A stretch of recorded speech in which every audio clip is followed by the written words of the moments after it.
अगर आपसे कोई कहे कि 11 साल का सबसे सूखा मानसून जो है वो 2026 में आ रहा है, तो आपका सवाल रहेगा कि क्या भारत 2026 में खाद्य सुरक्षा की लड़ाई हार जाएगा या फिर टेक्नोलॉजी और स्टॉक से जो है वो इसको बचा लिया जाएगा। तो इसी के बारे में हम विस्तार से जानेंगे। तो क्या अगर 2026 में जो है मानसून के लिए अलर्ट जारी किया गया है। द हिंदू के मुताबिक आईएमडी और अन्य मौसम एजेंसियों के अनुमान है कि 2026 का पिछले 11 साल में सबसे सूखा मानसून वाला साल जो है वो ये हो सकता है। डेफिसिट मानसून जो है वो मतलब कि जून से सितंबर तक देश में 10% से ज़्यादा कम बारिश जो है वो बताई जा रही है। अगर ये सच हुआ तो 2015 और 19 के बाद ये तीसरा सबसे कमज़ोर मानसून होगा। इसके पहले भी 2015 और 19 में जो है ये स्थिति देखने को मिली है।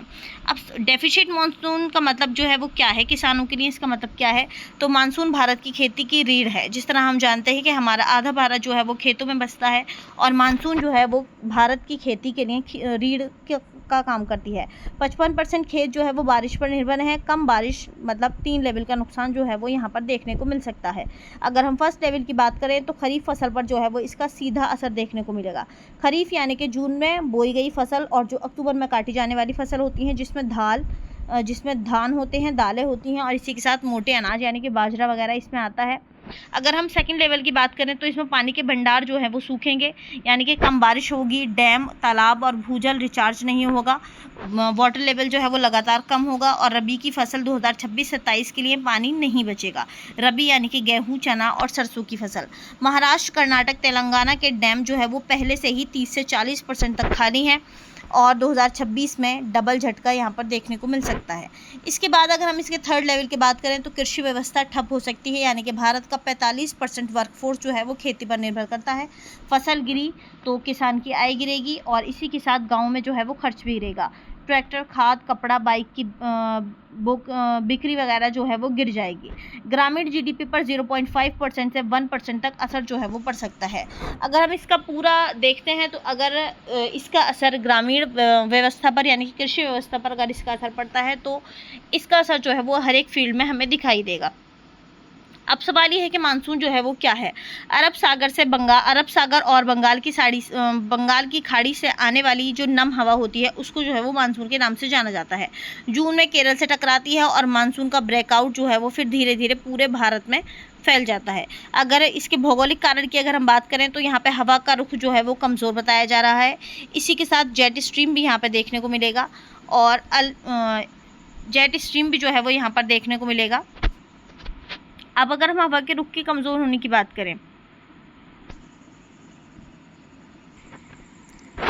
यहाँ पर अगर हम हवा के रुख कमज़ोर होने की बात करें तो लो प्रेशर सिस्टम बंगाल की खाड़ी में जो है वो कम बनेगा, जिसकी वजह से हवा का रुख जो है वो कमज़ोर दिखाई देगा।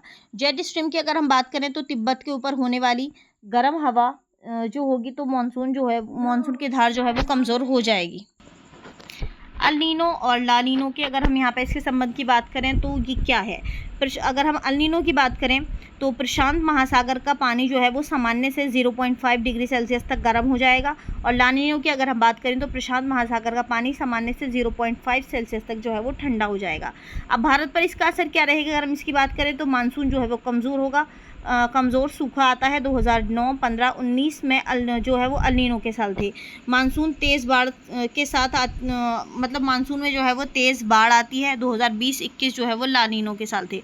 अब 2026 में जो है वो क्या देखने को मिल सकता है तो NOAA का अनुमान है कि 60% चांस जो है वो अल नीनो का है, इसलिए 2026 को जो है वो सूखा बोला जा रहा है।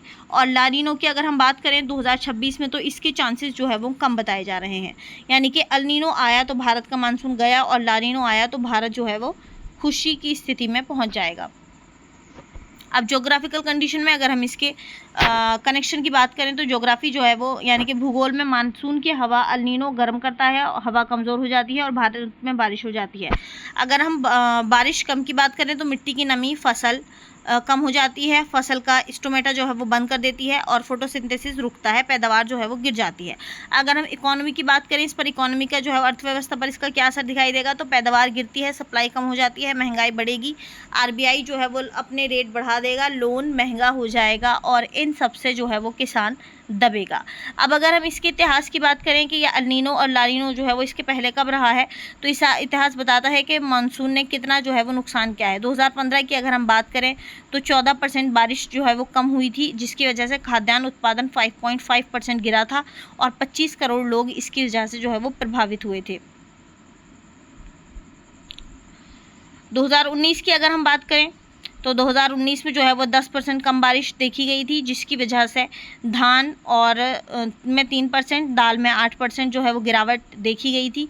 इसी के साथ महाराष्ट्र में जो है वो पलायन भी बढ़ गया था। 2026 में जो है वो क्या क्या खतरे बताए जा रहे हैं, तो सबसे पहले महंगाई का विस्फोट, यानी कि धान गेहूं कम होने की वजह से चावल और आटा महंगा होगा, दालें पहले से महंगी हो सकती हैं। ग्रामीण संकट की अगर हम बात करें तो यहाँ पे कर्ज जो है वो बढ़ेगा, पलायन भी बढ़ेगा। महाराष्ट्र, राजस्थान, बुंदेलखंड के किसान सबसे ज़्यादा प्रभावित हो सकते हैं। सरकारी खजाने के पर दबाव भी की वजह अगर हम इसमें जानें तो फसल बीमा क्लेम जो है वो बढ़ेगा, पीएम किसान और एमजी नरेगा पर खर्च बढ़ेगा, एमएसपी पर खरीद भी बढ़ानी पड़ेगी। पानी की लड़ाई की अगर हम बात करें तो कर्नाटक, तमिलनाडु, पंजाब, हरियाणा में जो है वो नदी विवाद बढ़ेगा।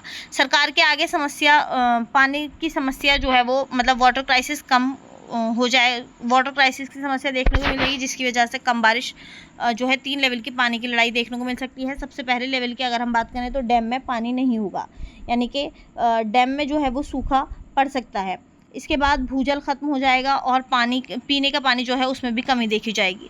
किसानों के लिए सरकार की योजनाओं की अगर हम बात करें तो सूखा सुरक्षा कवच, कमज़ोर मानसून में किसान डूबे नहीं, इसके लिए 5 हथियार जो है वो सरकार यूज़ कर सकती है। सबसे पहला है PMFBY यानी कि प्रधानमंत्री फसल बीमा योजना, और दूसरे नंबर पर जो सरकार द्वारा किसानों के लिए योजनाएं बनाई गई हैं उसमें PMKSY यानी कि प्रधानमंत्री कृषि सिंचाई योजना है। इसी के साथ PM किसान योजना और किसान क्रेडिट कार्ड KCC योजना, और सबसे लास्ट में जो योजना है वो है MG नरेगा योजना। ये सरकार के द्वारा बनाई गई कुछ स्कीम है जो मतलब किसानों को प्रभावित होने से बचाती हैं। अगर हम गवर्नमेंट की कुछ योजनाओं की बात करें तो प्रधानमंत्री फसल बीमा योजना, जिसमें धान का प्रीमियम जो है वो 2% रहता है और दाल का 5%, फसल में जो है वो 33% ख़राब हुई तो 2 लाख का क्लेम जो है वो किसान कर सकते हैं, और 2026 में इसका क्लेम सबसे ज़्यादा जो है वो आएंगे, ऐसी संभावना बताई जा रही है। PMKSY यानी कि प्रधानमंत्री कृषि सिंचाई योजना पर ड्रॉप्स मोर क्रॉप्स की अगर हम बात करें तो ड्रिप्स प्लस स्प्रिंकलर में जो है वो 55% तक सब्सिडी दी जाती है। महाराष्ट्र के किसान 1 एकड़ में 4 बार सिंचाई कर रहे हैं, पानी जो है वो 50% लगातार बचा रहे हैं। PM किसान की अगर हम बात करें तो 6,000 रुपये साल सीधा खाते में आते हैं और सूखे में यही पैसा बीज खाद के काम आता है। किसान क्रेडिट कार्ड की अगर हम बात करें तो 4% पर ब्याज लोन मिल जाता है, सूखा घोषित हुआ तो ब्याज माफ़ प्लस लोन जो है वो रीशेड्यूल किया जा सकता है। MG नरेगा की अगर हम बात करें तो खेत में काम नहीं हो तो मतलब अगर खेत में काम नहीं है तो गाँव में काम, तालाब खोदो, मेड़ बनाओ, ये अलग अलग काम है जो गवर्नमेंट की साइड से उन लोगों को दिए जाते हैं जो मौसमी मजदूर के नाम भी हम कह सकते हैं। तो 100 दिन का काम जो है वो दिया जाएगा प्लस पैसा, इसी के साथ जल संयोजन भी जो है वो हो जाएगा।